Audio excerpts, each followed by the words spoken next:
All right, what's good, Knicks Nation? Alex Terrace here, aka the Stratocaster. Welcome back to another Game of the Week preview. This time we're previewing the matchup between the New York Knicks and the Washington Wizards. And who better to join us today to break this game down? None other than Dave Johnson. He's been doing the play-by-play broadcast for the Washington Wizards for 27 years. We're so grateful to have him here with us today to help us preview this game. And make sure to hit that thumbs up button for your boys. Make sure to share the light. Make sure to share the links to all your friends, family members out there, so that way they could tune in and get ready for tomorrow's game.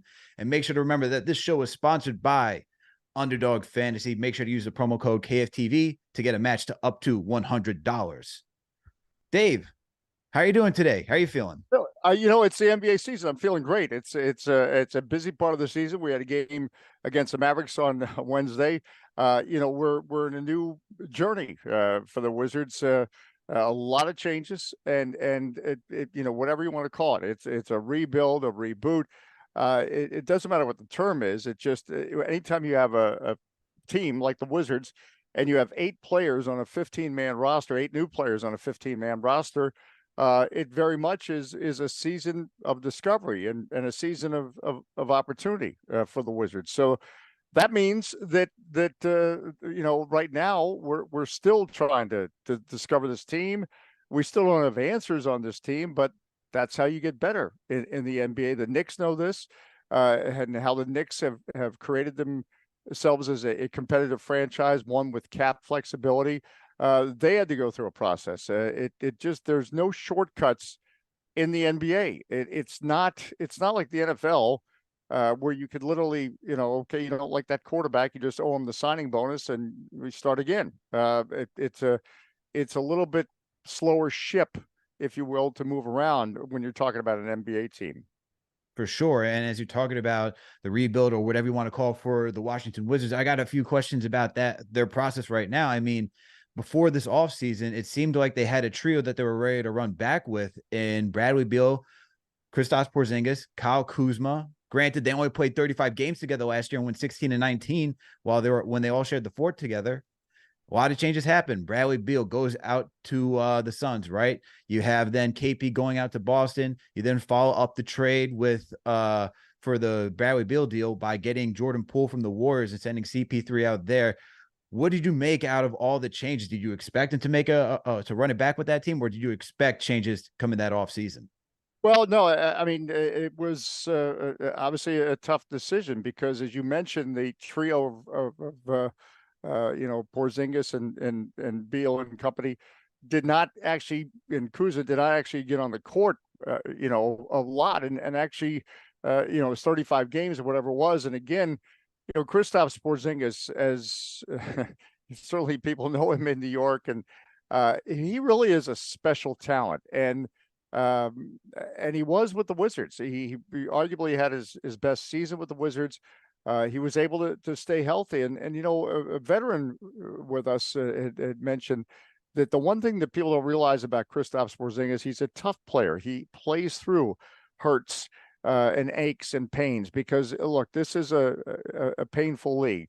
They don't call it the hardwood because it's a soft landing that these guys fall on. And he, he was bothered by, people talking about, he can't stay healthy. I mean, in other words, he understood the criticism or the whatever you want to call it, but as an elite player, you never want to hear that, you can't stay on the court. I think as the season ended, if you talk about early April, you're thinking, well, all right, we'll run it back and see what happens. And dramatic changes were made, a change in the front office. And basically, a decision was made that, no, we're not going to run it back. And, what this team is now looking at is can they create a franchise? And look, it's not unique. It's what the Knicks, any team, is trying to create. Mm-hmm. Is sustained success. With the Wizards, if you look at the last decade, yes, the Wizards can make the playoffs and can compete. And when they're healthy, they can get to the second round. They can flirt with getting, past the second round like they did against the Boston Celtics in 2017. But it's always competing for that 7th or 8th, it seems like. And So basically, I think a dramatic change was made in the hopes of starting new, and now you want to get to a situation where you're perennially or annually, I should say, not only competing for a seventh and eighth spot, but even higher than that. And it's hard. It's hard in the NBA because you you can reboot. And rebooting also means, all right, well, I'm going to take some lumps, and the Wizards so far this season obviously are. That means, okay, maybe you end up with a high draft pick, but guess what? You have to hit on that high draft pick, and you have to develop that high draft pick. So it's just not as simple as tanking. Again, I dismiss the notion of tanking is something that is great for sports talk radio and et cetera, but no team, no player goes into a game saying, well, we're just going to tank or we're just going to lose, because you're going to get hurt that way For sure. in this league. And you have a collection, regardless of, from the outside, what people will say, well, it matters. Why does it matter? Why don't they just lose 60 games and get the number one pick and go from there? But what you have is players they're competing for an opportunity, competing for their NBA careers, which, by the way, is a good paying gig, and it's a hard job to keep. Absolutely. There's It's totally a billions of difficult job. billions of people on this planet, and only 500 NBA players. So, and the way you get better also is you create a culture of winning and competitiveness and accountability, and that's what the Wizards are working on now. Absolutely. And that's what the Knicks are to go through for quite some time, right? And now we got Jalen Brunson. You have Julius Randle on the team. RJ starting to take that become a more consistent player is what I want to say. Not elite, but become a more consistent player. And that's what you want to see when a team rebuilds, or however you want to call it, the phrasing for it, right? And it's very difficult, as you said. And so I totally understand it. And to watch the Wizards, you had what seemed like to be a promising tenure with Beal and John Wall as your backcourt, and then John Wall unfortunately gets injured, and then it just starts to spiral down. And now you're at this juncture where you have Kyle Kuzma, Jordan Poole, but based on Mark Stein's reports, it doesn't seem like that's the direction the Wizards want to go. According to Mark Stein, the Wizards may not view Jordan Poole as a key piece to their long-term future, and will explore trade options. What do you make of that? What I make of that is last I checked, again, I'm not disputing anybody's reports or accuracy or whatever, but my take is, look, a record is 2-9. It's 11 games into this journey. I think it would be hard to be able to judge after 11 games, say, all right, well, we know exactly what future we're going to take. That's my belief. I think that when you're rebuilding, or you're in the infancy of starting in a new direction, I think anything's possible with any player to some degree. But I don't think, I certainly can't predict 11 games in whether Jordan Poole and Kyle Kuzma or whoever is going to be around 4 years from now or whatever. So I think it's just too early.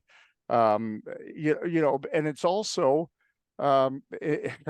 nobody's in the NBA, you're not untradeable until you're traded. In other words, if a deal is made that makes sense for any player, then for teams, it suddenly can dramatically change. Look, we started this off season. If you asked me on April 10th, is Bradley Beal going to be traded this off season? There's no way I'd be able to say, well, yeah, no, I expect that to happen. So I just think there's, the NBA news cycle is certainly going to be a daily basis, but decisions aren't made on a daily basis. So it's early days. I think Jordan Poole is still getting used to a new role. It's not, a supporting cast member. It's more of a direct member of a team, or a leader of this team. It's funny. We do a post game show after every game, and I was talking to some fans last night. We had him on the post game show, and and it's a live show that we do. So you know, not only, it's not just call-ins, you're actually seeing their facial expressions and what they're feeling. And they're, you know, these are season ticket holders, and they were just saying, look, you know, he's just got to relax and play his game. And they get it. It's not easy coming to a new situation, and it doesn't mean you add water and right away, uh, you know, the transition's going to be seamless. And so I think a lot still has to play out for this Wizards team. And I just can't in a million years think that any decisions are made 11 games into anything, but that's just my opinion. And once again, we're talking to Dave Johnson. He's the play-by-play announcer for the Washington Wizards. He's been doing it for 27 years. Make sure to hit that thumbs up button for your boys, and make sure to share the link to this video. All right, Dave. So after the beginning of this season, right? And we start to see that it's 2-9. It's been all up and down for the Wizards so far. What have you made about Wes Unseld so far coaching this team and his entire tenure as a Wizards head coach? Well, as I've said before, in terms of people asking about Wes Unseld Jr., I've known Wes Unseld Jr. since he was an intern with the Wizards. I believe he's uniquely prepared to be an NBA coach like no other person in the league, because there is no one else that I'm aware of that's the son of one of the 50 greatest players of all time that is in a head coaching position. And look, that doesn't mean that if you're the son of one of the greatest players, you're automatically going to be a good coach. But what I'm saying is that he's got a unique DNA in terms of he grew up with his dad, especially at the time that he was growing up, his formative years. You know, his dad was more off the court reviewing, and he talks about this, reviewing game film at home. You know, he grew up in a winning culture with certainly the Washington Bullets at the time. His dad played, and being in the locker room, a winning locker room. So this is an environment that, to him, it's been a part of his life since day one. But then you apply the hard work that he's put in and the dues he's paid to get to this position, and that includes, as you know, Wes Unseld, his father, as he graduated from Johns Hopkins University, a very good school in Baltimore. He had options to do other things, but he wanted to pursue basketball, and you know, his father said, "Well, I'm gonna, you know, maybe open an opportunity for him, but he's going to get no breaks." And believe me, you know, Wes Unseld Sr. was not somebody that would have given special treatment, especially to his son. Moreover, I think he probably had it harder than anyone else breaking into the business. And then, you know, you look at where he has been and who he's worked for. He was on Mark Jackson's staff in Golden State. He was in Orlando, and of course, most recently, the NBA champions, the Denver Nuggets. And you talked to Michael Malone about the role Wes Unseld Jr. played in the development of the Nuggets identity, Nikola Jokic. So, you know, he comes now to a Wizards team, very much seasoned to be in a head coaching role. It's not easy when all of a sudden, you know, you're shifting, and like we are, the Wizards, where you go from a team that, okay, you've got some pieces, and you're expected to compete now, whereas it's more a development stage right now. And so yeah, I think he's uniquely qualified to do that, because that's something he's done, you know, his entire NBA career, and help develop players and to get to where they need to be and where the team needs to be. And you know, it's not something that you're going to see in the won and loss record, and it's not something that can be evaluated, you know, now. You know, we're going to be looking at this next year, and how was this year, and how did this team look in April versus November? For sure. This is his third season with the Wizards, so it's still very early to see how the team unfolds. But talking about his ability to develop a team and the current changes that this Wizards team has gone through, what is the expectations for this team moving forward then? Well, the expectation is, and this is where it's not easy, and it takes time. You have to develop a culture, a way of doing things, and it's done game by game, and it doesn't always show. Well, they won, 3 more games this week versus 2 weeks ago or whatever. And it also means you don't start. There's already been a lot of change in terms of, okay, we're overhauling the roster, which the Wizards have done. As I mentioned, 8 new players. So now consistency is important. You've got to have a consistent message coming throughout the entire organization. And this is something that the president, Michael Winger, who came from the Los Angeles Clippers, Will Dawkins, who had a lot of success working in Oklahoma City, as you look to build going forward, and it's about building. You identify, all right, these are people that have the personalities, the skills to get us to where we want to go, and it's going to be a journey, and it's going to be a journey where you're going to be celebrating, a Bilal Coulibaly, a rookie, and what he's doing, and continues to impress on a gradual basis. We're going to be celebrating. If you're a Wizards fan, I get it. There was a bad loss earlier this week in Toronto where they were should have closed that game, but they're not there yet, obviously, as a maturity of a team. But maybe a month from now, or maybe tomorrow night against the Knicks, or who knows, you're in a situation where you are up in the fourth quarter and you close that game. Then that's progress, and that's what you judge, and that's the gradual, things that will be metrics that you use to judge how this team is going. You ask the Knicks, you ask the Sixers, anybody that's gone through a process where you're starting over, they're not going to say, well, after 10 games, boy, we had it all figured out, and then it was smooth sailing from there. And once again, we're talking to Dave Johnson. He's the play-by-play announcer for the Washington Wizards. He's been doing it for 27 years. Make sure to hit that thumbs up button for your boys. And remember to support our sponsor. Listen, today we're sponsored by Underdog Fantasy.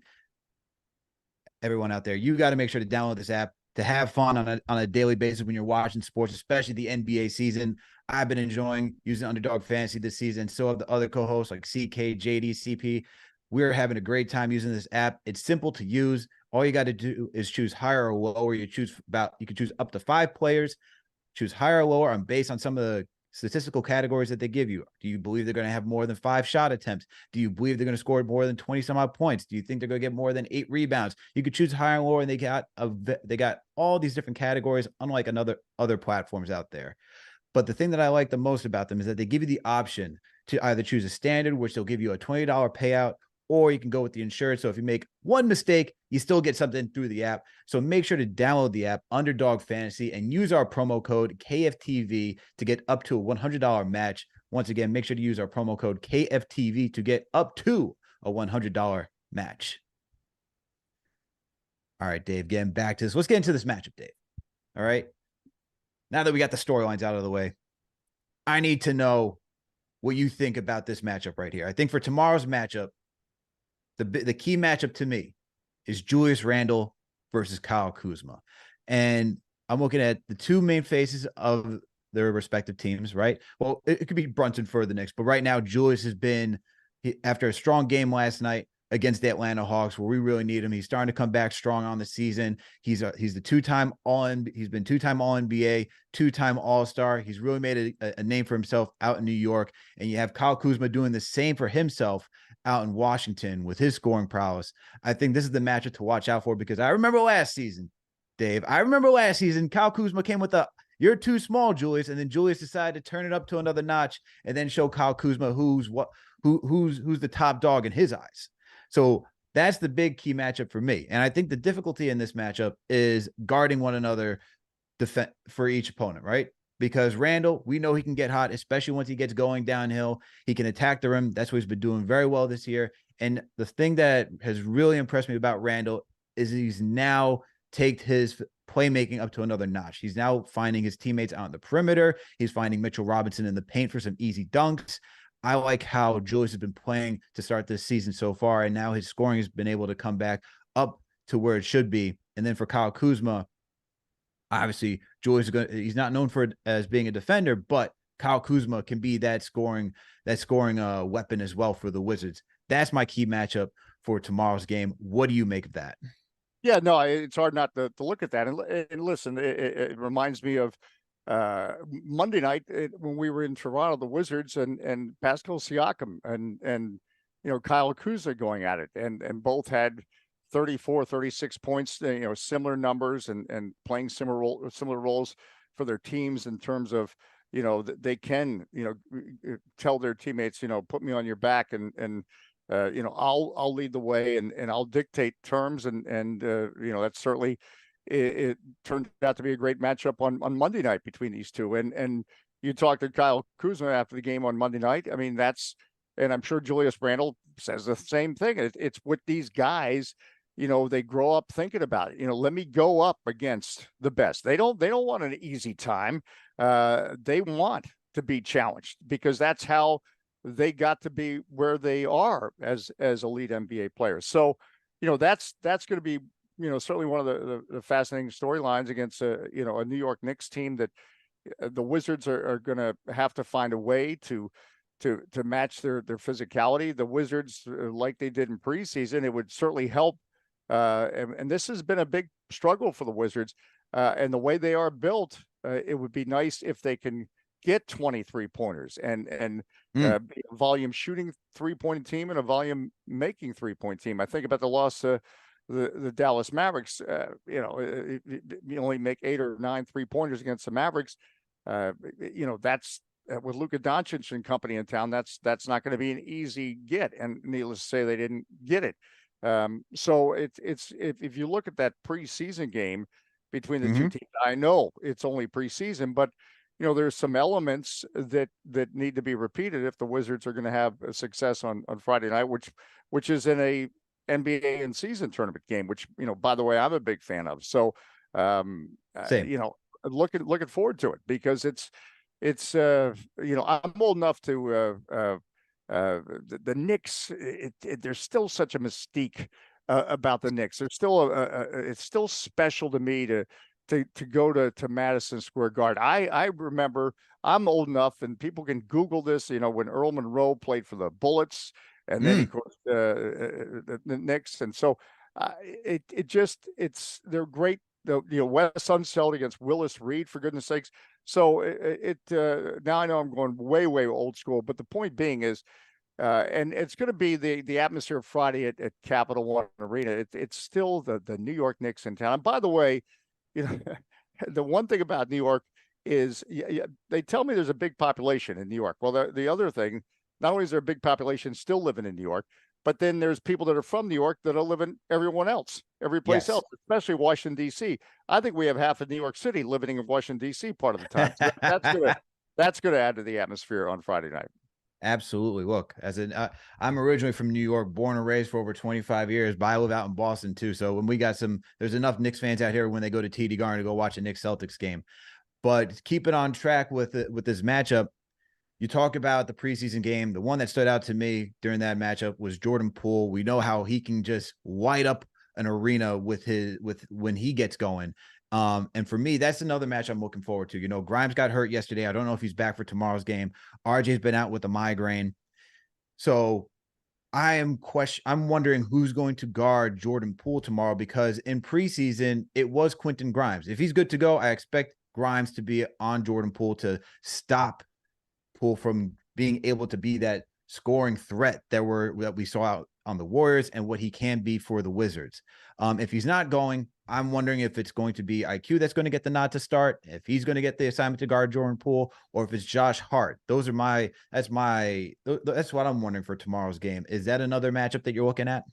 No, and also especially because as much as I was just talking about how it's important for Jordan Poole not to put pressure on himself, and because when that again, you look at his numbers, he's produced the numbers, but I know he can be better, and he knows he can be better, and so he's looking for I believe anyway a signature breakout game in his young Wizards career. And that's not unlike any other new player coming to a different team, or a new player on a team.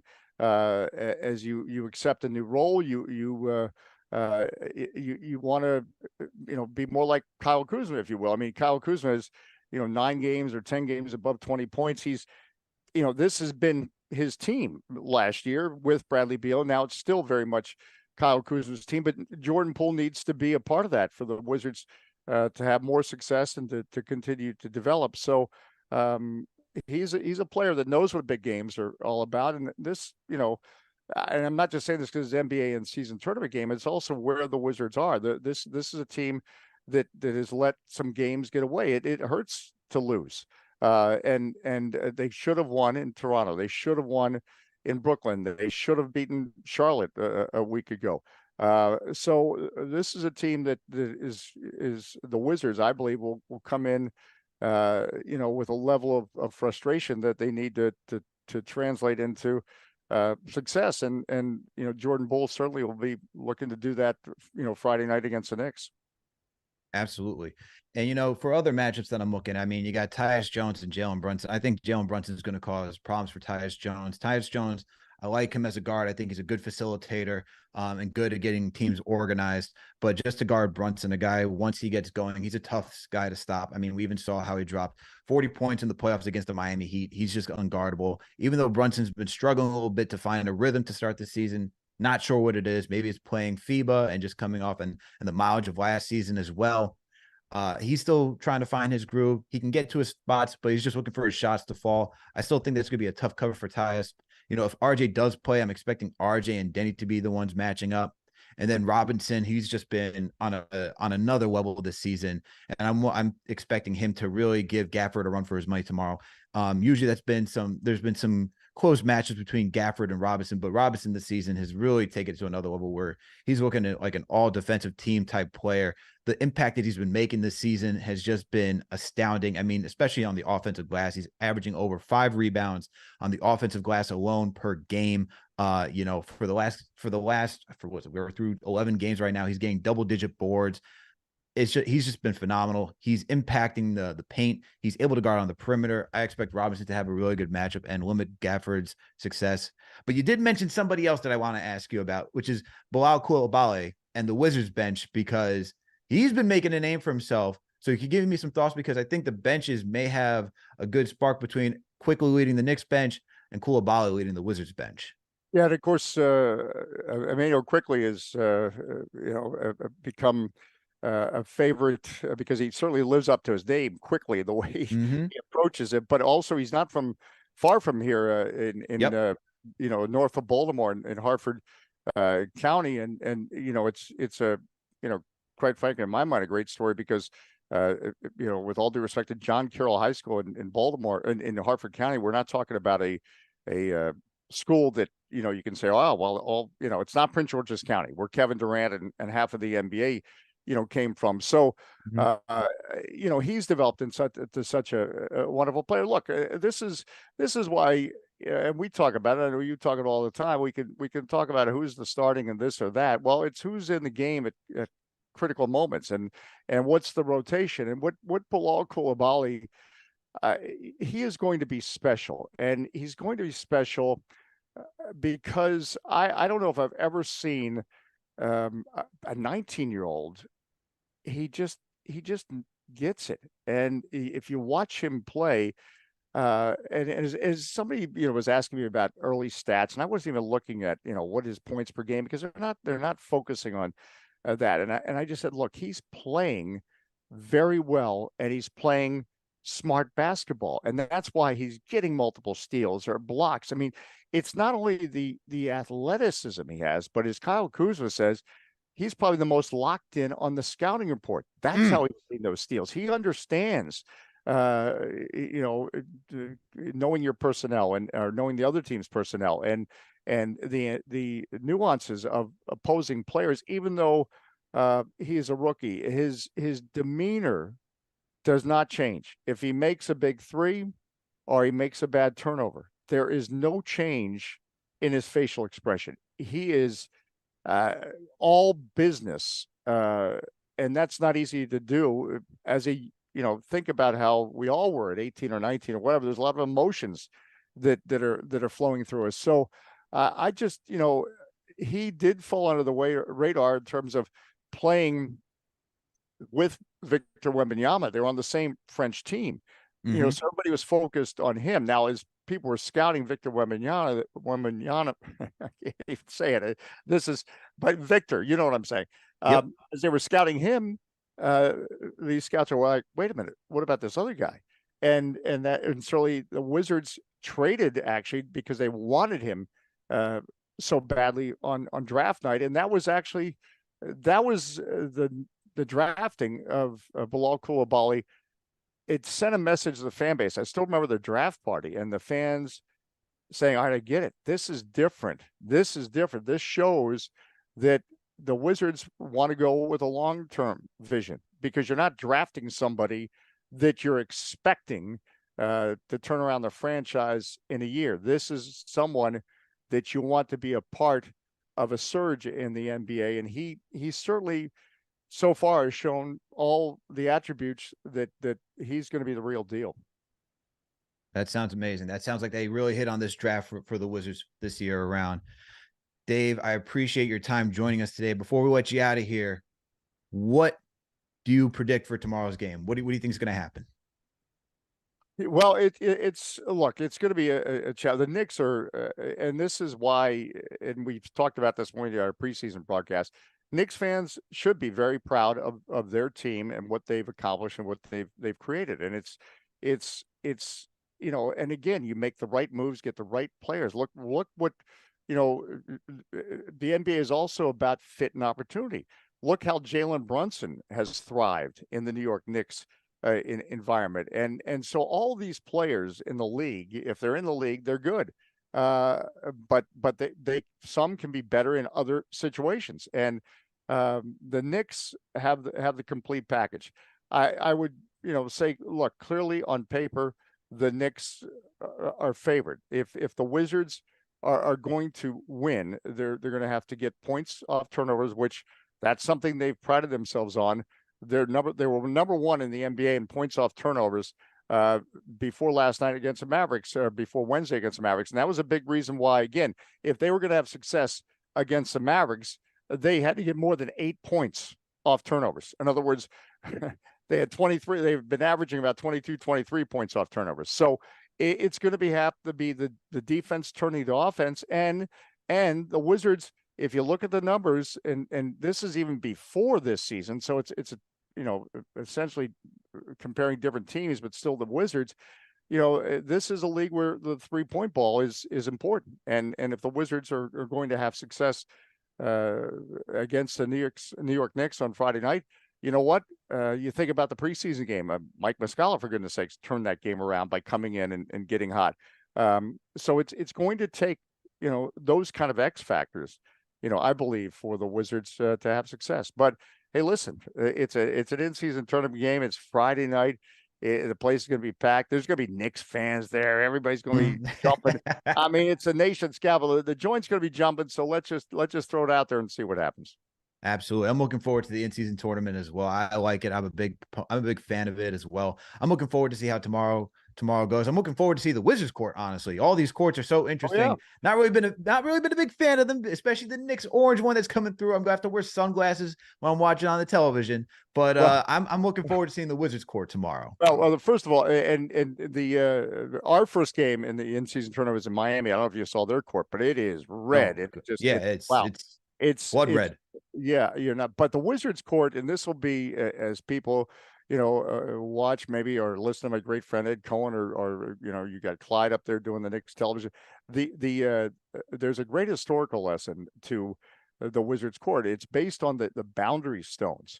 Now, for our listeners and viewers that don't know what boundary stones are, because I didn't know what they were, and one of our great Wizards season ticket holders, Stephen Powers, was passionate about these boundary stones, and the boundary stones they're literally stones that create the boundary of the nation's capital. When they form the nation's capital to create the nation's capital, the founders of our country had Maryland and Virginia donate land to form what's known as the District of Columbia.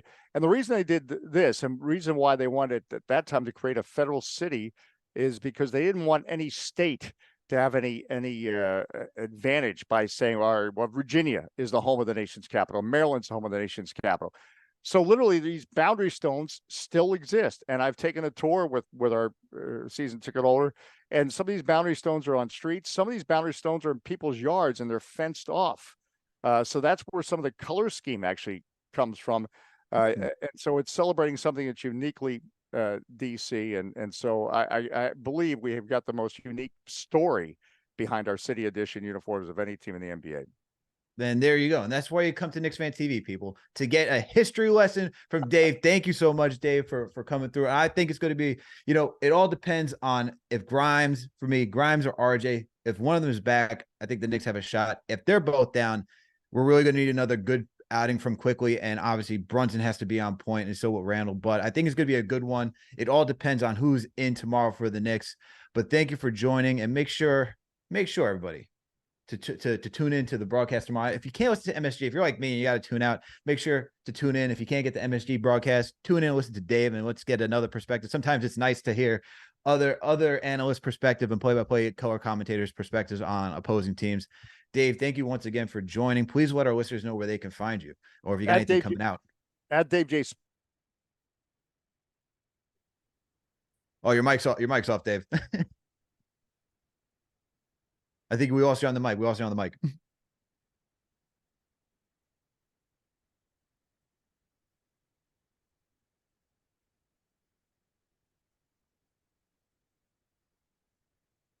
All right. Well, if you can't, make sure to tune into Dave. He'll be commenting on the Wizards broadcast tomorrow. But thank you all for tuning in. As we're waiting for Dave to get back. Let's see if he can get his audio back and going. There we go. I'm sorry. Yeah, look at that. Fans have been trying to mute me for years. At Dave J Sports on Twitter. And again, I appreciate if you find me on NBA Audio League Pass. And again, it's a wonderful league. And again, I always get psyched up when it's the Knicks, whether we're at Madison Square Garden or we're at Capital One Arena. Awesome, Dave. Thank you once again. And thank you to everyone who tuned in for another Game of the Week preview. Salute to all of our franchise channel members. We got Chuck D, the rhyme animal Chuck D in the building himself. Thank you for tuning in. We got, shout out to my guy, Jalen, associate editor for KnicksFanTV.com. We got John Talento in here, my 2 cents, rare edition.